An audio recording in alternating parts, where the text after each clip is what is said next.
My name is Dr. Wanita Mercer, and thank you for joining me today for passionate reflections about Holy Week. Today is Holy Monday, and we're talking about the fig tree that Jesus cursed. That's right. On his way back to Jerusalem after he had spent the night in Bethany, he's hungry, and he passes a fig tree that only has leaves on it. And he goes to the tree and he's like, "Where's your fruit?" Right? And he curses it. And in Matthew chapter 21, verses 18 through 21, he says to it, "May you never bear fruit again." And immediately the fig tree withered up. And then in verses 20, it says, "The disciples were amazed when they saw this and asked, 'How did the fig tree wither so quickly?' Then Jesus told them, 'I tell you the truth. If you have faith and don't doubt, if you have faith and don't doubt, right? You can do things like this and much more. You can even say to this mountain, may you be lifted up and thrown into the sea, and it will happen. You can pray for anything, and if you have faith, you will receive it." Wow. When I was first looking at this text, my first thing that I thought about was, you know, exactly did Jesus want here in this moment? Because you have this fig tree, it's bearing leaves before season, but not fruit. And I'm thinking, well, fig tree leaves are edible, but that's not what he wanted, right? He wanted fruit. It's like going to a candy store that has no candy, or to an ice cream shop that doesn't have ice cream, or a steakhouse that doesn't have steaks. Think about a beach. I love the beach. But what kind of beach doesn't have sand, right? It's like you're meaningless. Like, what is the point of not having the very thing that you're supposed to have? A fig tree is known by its fruit, thus being a fig tree. It's not just a leaf tree, it's not an apple tree, it's not an orange tree, right? It's a fig tree.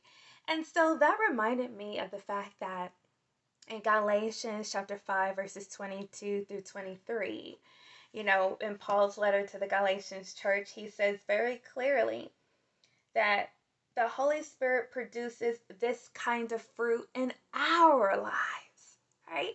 So it's not just a tree's responsibility to bear fruit, but us as Christians, we have a responsibility to bear fruit too. And he says, the fruit in our lives is love, joy, peace, patience, kindness, gentleness, faithfulness, goodness, and self-control. That's what it looks like to bear fruit as a Christian. So my question is, if a Christian is not bearing that kind of fruit, can we call ourselves a Christian? Probably not, right? It's just like Jesus cursing this fig tree, saying you're supposed to have figs and you only have leaves. So you will never bear fruit again. Be gone, right? So my question is, if a Christian doesn't bear fruit, can we call ourselves a Christian? If a fig tree doesn't bear figs, is it a fig tree? No. Right? The easy answer is no, but sometimes it's like when it comes to us, we think, well, what's so bad about leaves? Maybe it's just not ready to, bear figs. Maybe it's just kind of, taking its time. That's okay, right? That's how we are when it comes to ourselves, but that's not how it should be. We're supposed to bear fruit, not just leaves. And I would dare say that a person who's calling themselves a Christian, not quite patient, not quite good, but not all the way evil, just kind of hanging there in the middle, that's being lukewarm. And God did not call us to be lukewarm Christians only bearing leaves. He called us to bear fruit. But we also have to realize that Jesus was hungry and he wanted fruit, right? He wanted something from that fig tree, and that's the importance of Christians bearing fruit. It's not for us. That fruit is not for us to partake. It's love and joy and patience and goodness and gentleness. It's not for you. Yeah, you should love yourself and be joyful and be good to yourself, but come on, it's not for you. That fruit is for others to partake. Those who are hungry for love, for gentleness, for kindness, for self control, right? It is for them, it is for others. Jesus wants what he wants, and he wants fruit. So we have to take a moment to really think about, are we bearing fruit like we're supposed to in our life? And then my second thought was, I love how this curse turned into a lesson on faith, right? And Jesus says, listen, if you have faith and don't doubt, that you can say to a mountain, move, and it cast itself into the sea. I am a witness to the fact that that is true. I have not spoken to a mountain and saw a mountain move, but I have spoken to mountains in my life that were people, that were situations and circumstances that needed to be moved, and God did it.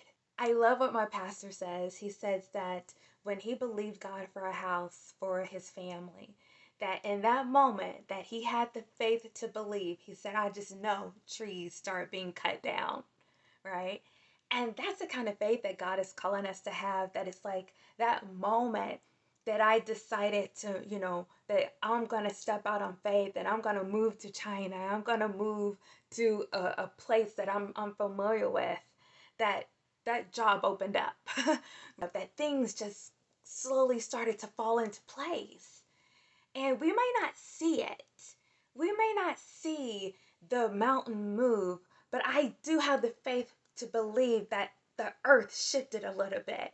That there may have been a 1.1 earthquake, right? Maybe something that we couldn't feel, but there was a shift that began to take place. And that's what God is calling us to trust and believe, that we have the faith to move mountains, that the moment we believe, that things begin to happen.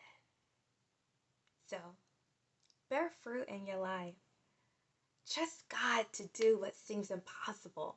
Have the faith to believe that the moment you have faith and don't doubt, that things are happening. That's it for today. So join me tomorrow for another episode of Passionate Reflections. And remember, in everything you do and with everything you have, love God and love people. Goodbye.